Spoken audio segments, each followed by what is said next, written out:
the ratio is wrong. More animals.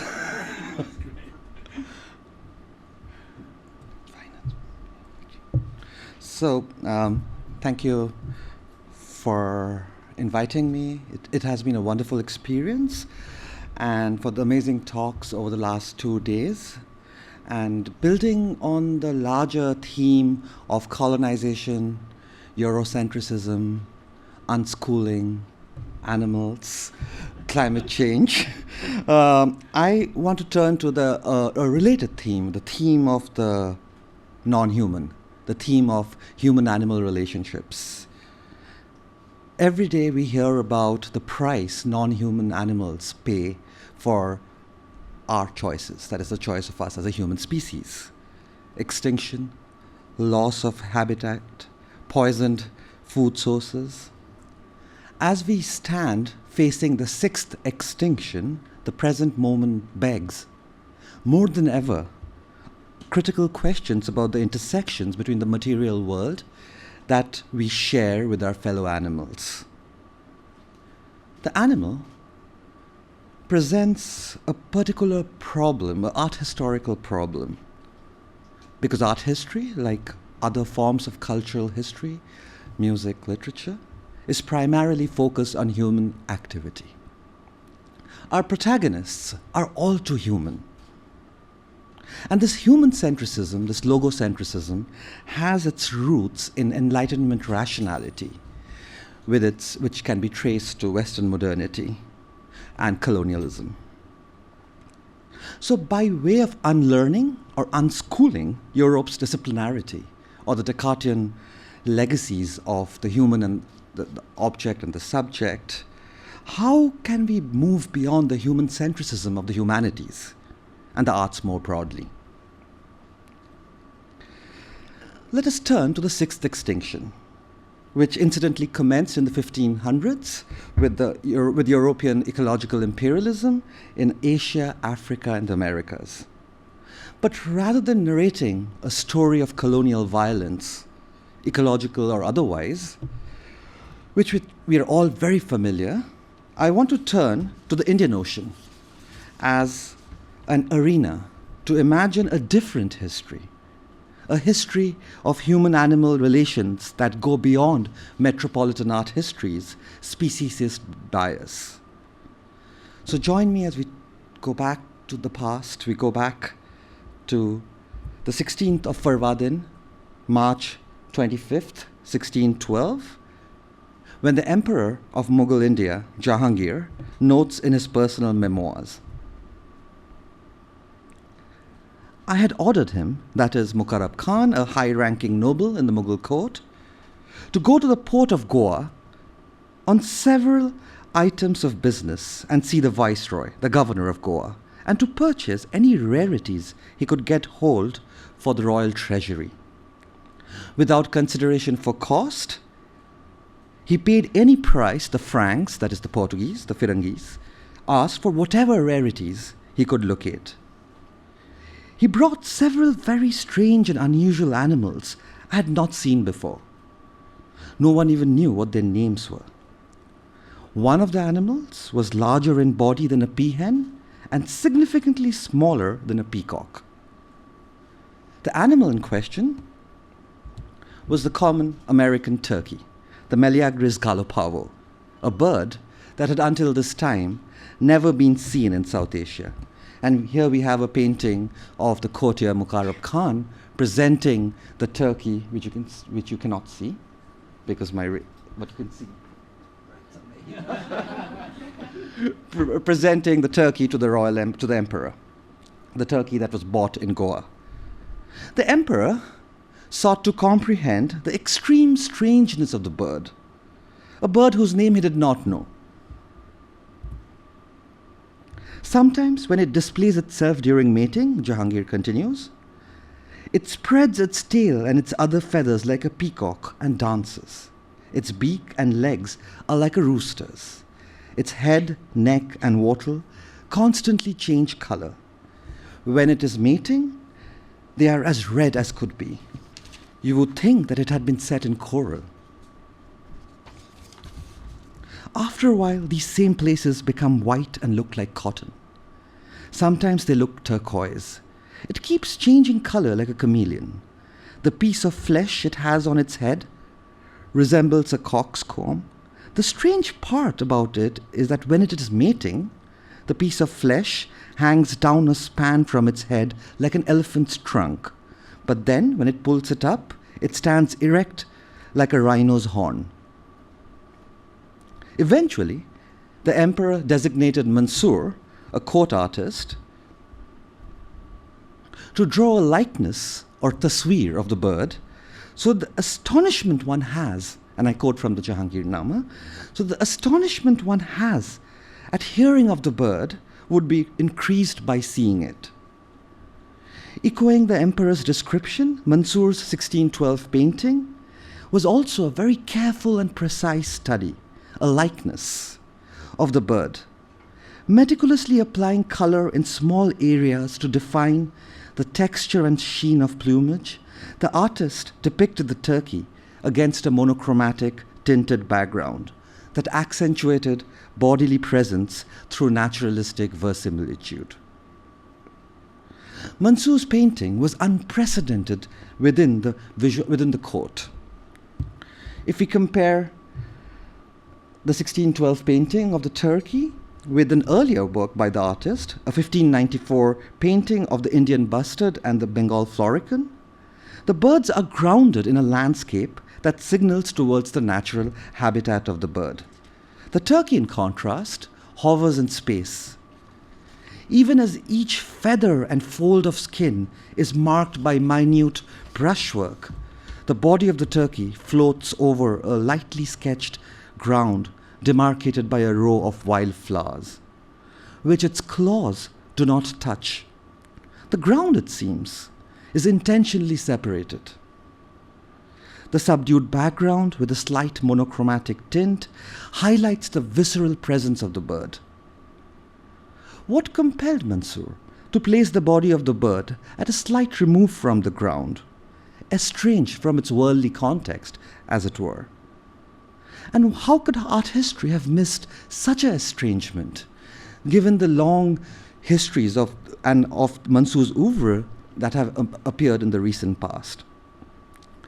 The arrival of the turkey in the Mughal court, I propose, offered Mansur a new visual language for the representation of animals, creating a significant shift in the artist's oeuvre.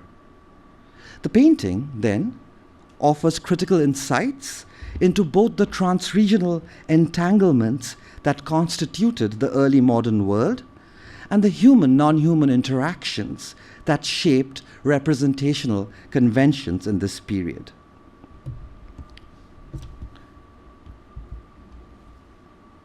Today, we face the Sixth Extinction, the most devastating mass extinction event in the past 66 million years. That is, after the dinosaurs were wiped out during the Fifth Extinction. And these are just a few of the species in the Indian Ocean bioregion that have gone extinct in the age of what the historian Alfred Crosby would describe as ecological imperialism. As Crosby and other environmental historians have argued, European colonialism in Asia, Africa, and the Americas from the 1500s led to both accidental but also deliberate introduction of animals, pathogens, disease, industrial level hunting that fundamentally transformed the ecologies of colonies worldwide. As we face this human-induced sixth extinction, can a renewed attention to human-animal relations alter humanity's speciesist bias with its root in Enlightenment rationality? As a discipline, I'm an art historian, as a discipline, art history takes objects, structures, artistic representations produced by the human species as its principal archive and locus of analysis. Thus, artists, patrons, audiences emerge as the primary agents in this history. But how could a painting such as this, returning to the turkey, intercept the economy of relations between the human and the non-human. Writing an art history that works against its own anthropocentrism presents a conceptual challenge. For access to the non-human animal is limited to an anthropocentric archive. Animals lack language that is proper to the human. Put differently, the turkey's gobble is unintelligible to the human ear. We will never know what this particular turkey that reached the Mughal court in 1612 sensed or expressed. The turkey in this sense resists history, eco-critical or otherwise, functioning as the one who cannot be heard. Thus, rather than recovering a real animal or abstracting non-human life into an allegory or a symbol, paintings such as these, read obliquely, against its grain, might make visible, and always partially make visible, the economy of relations between humans and non-human animals. How might we think with and of the turkey that does not reduce it to another aspect of human history? By reading the 1612 painting, reading it now with the turkey, the artist, and the patron, I propose we begin a process that may only come to realization when the human is no longer understood in opposition to the non-human. This perhaps could lead to an art history where we see this painting as not only a product created by the stable human subject, that is the artist, but an outcome of an accumulation of interspecies relations that formed the representational registers of the early modern world. The story of the turkey that reached the Mughal court in 1612, not surprisingly, is deeply intertwined with an early modern global economy of the collecting and gifting of exotic animals. Of the numerous unusual animals that circulated across vast oceanic spaces in the early modern period, the rhino from Gujarat in India that arrived in Lisbon in 1515 is perhaps the best known today. Immortalized in Durer's 1515 woodcut, the animal's circulation in Europe was, as scholars have noted, symptomatic of an early modern global trade that rose in conjunction with new forms of collecting, new natural philosophies, and an attempt to master the natural environment through new pictorial technologies. Scholarship on the global circulation of animals from Asia, Africa, and the Americas has largely centered on animals that entered European menageries, became subjects of European scientific representation, and thus accrued value within a European political economy. The practice of collecting exotic animals was not limited to Europe. Collecting unusual animals was an equally important facet of the Indian Ocean trade in this period. Early modern narratives reveal that the Emperor Jahangir, whom we just encountered, for instance, had a zoo or a menagerie with 100 lions, 400 cheetahs, 6,000 horses, 2,000 camels, and rare animals such as zebras, giraffes, dodos. The zebra, which comes from Abyssinia in Africa in 1621, was also painted by Mansour, the artist who paints the turkey, at Jahangir's request. The animal was then gifted to the Safavid Emperor Shah Abbas, the Safavid Emperor of Iran. One could perhaps read this gifting as part of a reciprocal economy, for in 1619, Shah Abbas had presented Jahangir with a falcon from Central Asia, a bird that Jahangir had ordered Mansour to paint. Alongside the Mughals and the Safavids, the Mings, the Ottomans, almost every royal house in Asia were likewise known to actively collect unusual animals. Thus, in the context of an Indian Ocean world, animals such as elephants, zebras, rhinos, giraffes were routinely shipped as part of diplomatic gift exchange, imperial spectacles, and symbols of power, in process intensifying the biopolitical foundation of early modern empires. It is in this milieu of a global trade of rare animals that we must also place the turkey that arrived in the Mughal court in 1612. In the recent past, art historians have explored the symbolic and allegorical representations of the bird as it reached Europe in the 16th century. But the global or worldly scope of the bird's dissemination has not been addressed. As we now know, the turkey's dissemination in Europe was in part tied to Spanish colonization in the Americas. The bird reached Europe in 1520, and there's a map, there's a little line there, when Alessandro Geraldini, the Bishop of Santo Domingo, sent a pair of turkeys to an Italian cardinal with directions to admire the bird but not eat them. By the 1520s, the birds were included in a fresco in Rome alongside representations of other exotic animals such as peacocks and ostriches. Although the bird was still considered a rarity, its spread was rapid. By 1530, only 9 years after Cortes had conquered Tenochtitlan, the turkey was well established in Europe, along with maize, corn. The bird was in Germany in 1530, in France 1540, Scandinavia 1550. By the mid-16th century, representations of the bird also started appearing more frequently, including in a tapestry attributed to a Mannerist artist and a life-size bronze by the Flemish sculptor for an artificial grotto in a Medici villa near Florence.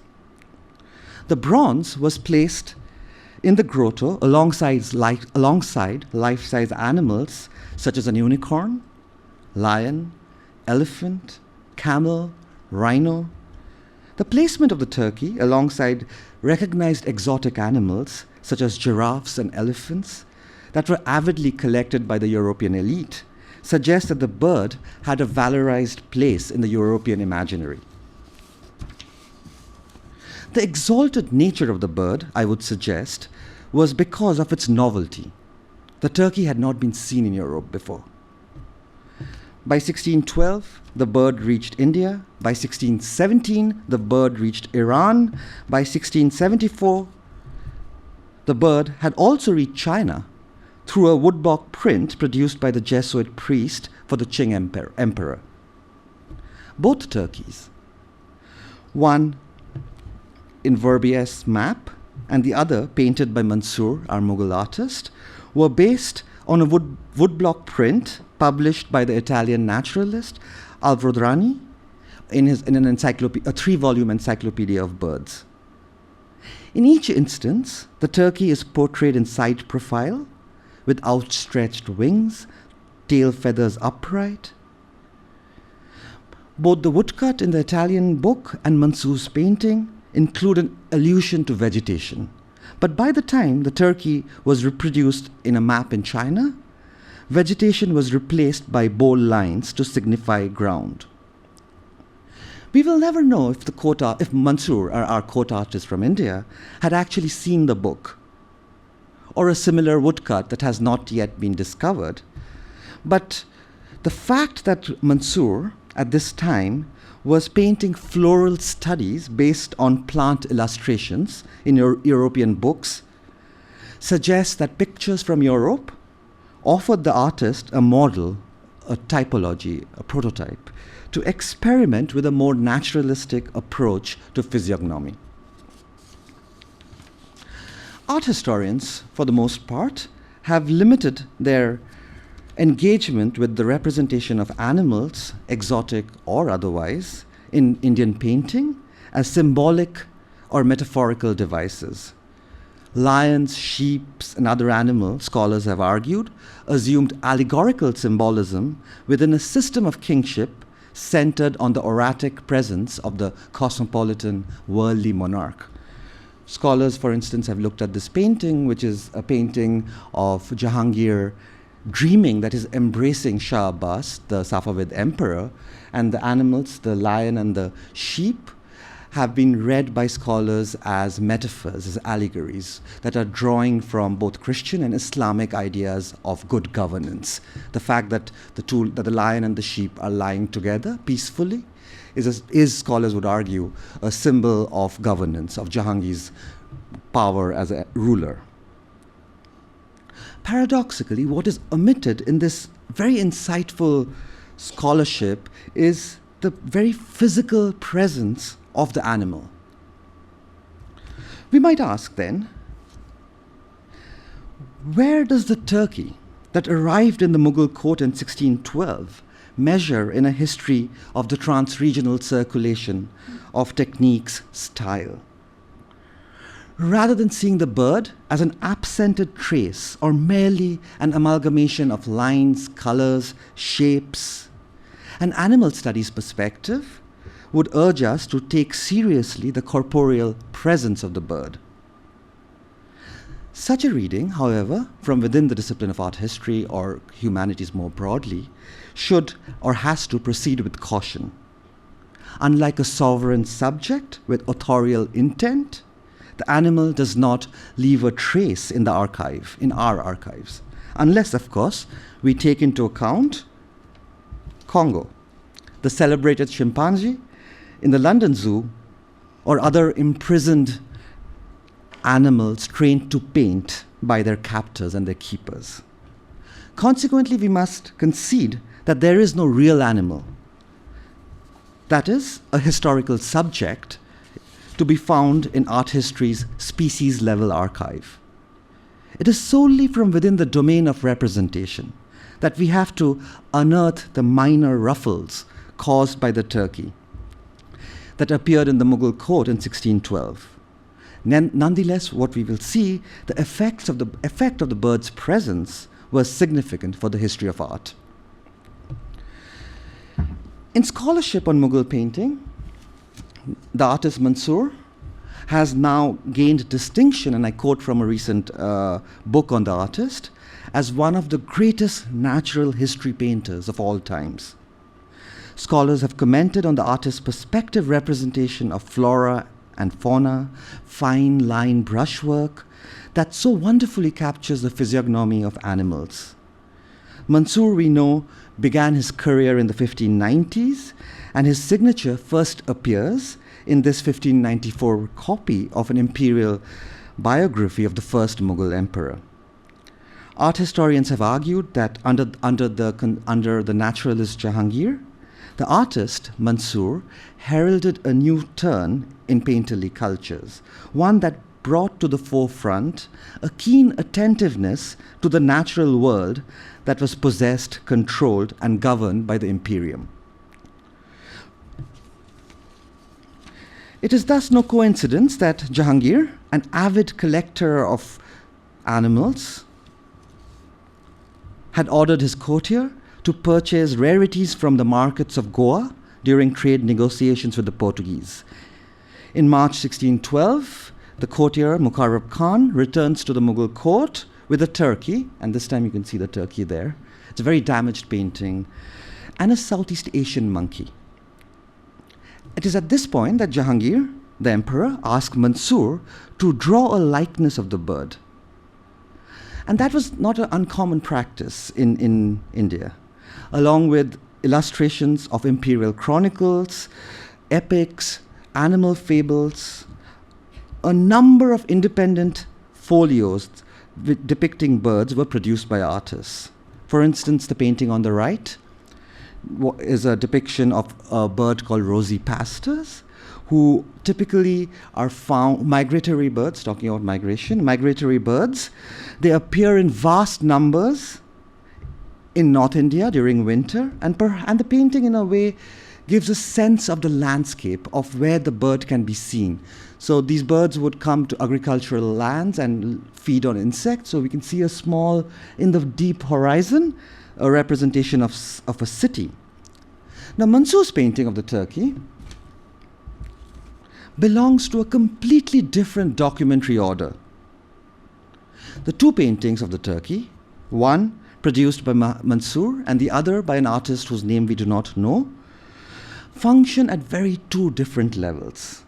On the one hand, the painting on the right shows the emperor in his glory, inspecting the animals from Goa. The Turkey's presence in the court is carefully contextualized and made visible within a larger imperial culture and intense curiosity of natural phenomena. So you have the emperor sitting on top, looking, inspecting at the two animals, the turkey and the monkey. Mansour's Turkey, on the other hand, departs from both his own artistic practice and a larger imperial culture centered on the oratic presence of the monarch. Now, what is also interesting is when the courtier presented these two animals to Jahangir, Jahangir did not ask Mansour to paint the monkey, but Jahangir asked the artist to paint the turkey. Perhaps because there are a number of monkey species in South Asia, and Jahangir wasn't very impressed by the monkey. On the other hand, in contrast, the bird, whose likeness he had never seen before, captivated the Mughal emperor. Consequently, it is the turkey whose likeness Jahangir ordered Mansour to produce. What we see in Mansour's oeuvre is that he had already mobilized this technique, this painterly technique, of presenting figures against a backdrop in human portraiture.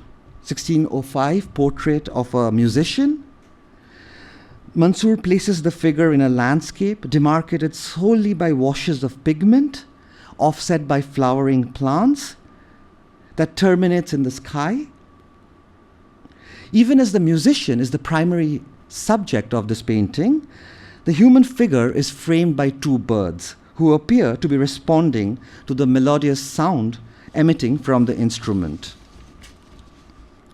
By the time Mansour paints his turkey, 10 years have passed, the landscape is completely gone, even though the sky still remains. We will never know why Mansour deliberately effaced context, that is the landscape, to underscore the bodily presence of the bird. Perhaps Mansour's painting was a response to European natural studies that were circulating in Mughal India. Much like our Italian naturalist, Mansour's bird is presented in side profile, a hint of vegetation. Or perhaps Mansour had never seen this book, and his own painting was a logical conclusion of a creative experiment that began in the 1590s of how to present birds, how to draw animals, how to draw nature. Nevertheless, the technique of presenting an isolated animal against a blank background was, in 16th century Europe, representative of an emergent specimen logic, a form of knowledge production that turned nature into an object by decontextualizing, that is, by removing habitats, environments, context, setting. By placing the animal against a flat background, nature was made into an object of study, a specimen. It is within this early modern humanist natural history that the woodblock of the turkey functioned as a specimen of America's animal world. It is also within this system of the scientific study of the natural world that the bird came to signify Europe's claim over the Americas. The bird, however, had a very different career in both China and India. In Asia, the bird was not embedded within the discourses of ecological imperialism that marked Europe's interest in the Americas. Instead, the turkey was indicative of an increasing awareness of the Americas that was external to the logic of colonial domination.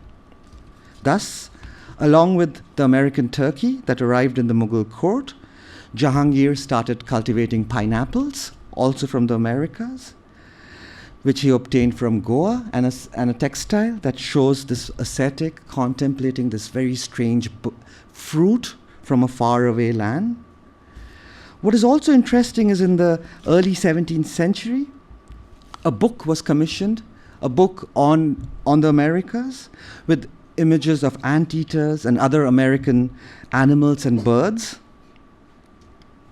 Now, although recent scholarship has mapped the routes through which Asian objects entered America through the Manila Galleon, we are yet to engage with the 17th century history of America in India. Nonetheless, the biocultural effects of the Columbian exchange in Mughal India was rooted in a very different conceptual register, a picture ecology that was epistemically unlike the imperialist ambition of European seaborne colonialism. Thus, one would need to go beyond the aesthetic, totalizing arrangements of European expansionism to comprehend the blank background in Mansour's painting, despite its formal similarities to European nature studies. Rather than seeing this painting as solely conveying allegorical or symbolic or emblematic meaning, one must begin by taking seriously the irreducible presence of the animal in the court. That the act of seeing an animal, any animal, is inevitably a reciprocal relationship, a dynamic and entangled complex of differential action has already been explored in a range of disciplines. Scholars have explored how when we see an animal, we are also changed by that engagement.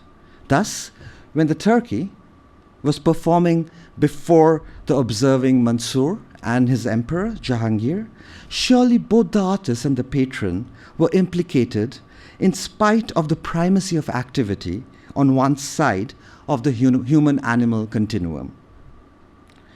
The painting, then, could perhaps be read as an intersubjective transcript of an interspecies continuum, functioning against its own epistemological intention as a trace of the animal's presence. Conceivably, it was the strangeness of this bird from elsewhere, whose neck turned red as coral, that needed a new language, a new visual language that could transcend context and belonging. Unlike animals such as the monkey god Hanuman, serpents that were both agents and had agency within Indo-Islamic cultures in South and Southeast Asia, the turkey did not belong to an interspecies topography enunciated through mythopoetic narratives or the figurative prominence of certain animals such as horses, lions in courtly cultures. The turkey found itself in a state of double alterity, or a specific relationship of subalternity, unable to speak from this othered position. For not only was it the irreducible other, that is the non-human, but its unbelongingness excluded it from other interspecies affiliations that marked interactions with more recognizable animal species such as monkeys and serpents. It was perhaps this double alterity that did not find recognition within established visual codes of South Asia. Turkeys, we must admit, are the most peculiar birds. In the English-speaking world, no one can fail to notice that the bird and a country share the same name. In 1755, the British lexicographer Samuel Johnson described the bird as a large domestic fowl brought from Turkey in his influential dictionary of the English language. In Turkey, the same bird is known as Hind, after Hindustan or India, where the bird is believed to have originated. Most parts of Europe associate the bird with India. In Italian, the gallo d'India, the calicotish hen in German, the calcoen in Dutch, by suggesting that the bird had originated in Calicut in South India. Accordingly, even though the turkey was from the Americas, our Italian naturalists described the bird as a gallo povo in 1600. Peru was the name adopted in Mughal India and in Verbies's map. Perhaps the most appropriate in this context of a chronic misnaming, a chronic misrepresentation. since the name referred to the Spanish viceroyalty of Peru. Despite the error in locating the bird as originating in Peru, rather than in New Spain, Mexico today, the natural habitat of the turkey, the designation Peru articulates an incipient 17th century cognizance of the circuits that connected the Americas to Asia beyond Europe's global colonial aspirations. Perhaps it was this intractable foreignness, unlike other privileged animals, such as monkeys, horses, elephants, that were embedded within narratives of interspecies kinship that stopped Mansour, that stopped our artist, from being able to visualize a suitable landscape or context in which the turkey could be placed. Mansour's turkey was only one of the many unusual animals that the artist would paint over his long career. Even a cursory analysis of Mansour's painting of exotic and foreign animals, such as zebras from Africa, falcons from Central Asia, shows that the animals were affected by an increasing decontextualization in the artist's hand. If the 1612 turkey gently hovers over a landscape that its claws only just fails to grasp, the Central Asian falcon, painted 7 years later, was represented on a perch that stood upon an entirely unmarked background. The black and white feathers sharply juxtaposed against the muted surface of unpainted paper. 2 years later, the zebra from Africa remains tightly tied to a stake driven into the ground. But where is this ground? The ground remains unclear, for not a single clue in the painting betrays the precise placement in the world. The burden of precision or precise likeness, it seems, rests entirely on the animal, whose body is treated with extreme painterly care. And very different from earlier paintings of animals, for instance, the 1585 painting, where the ground is very clearly marked in terms of a landscape.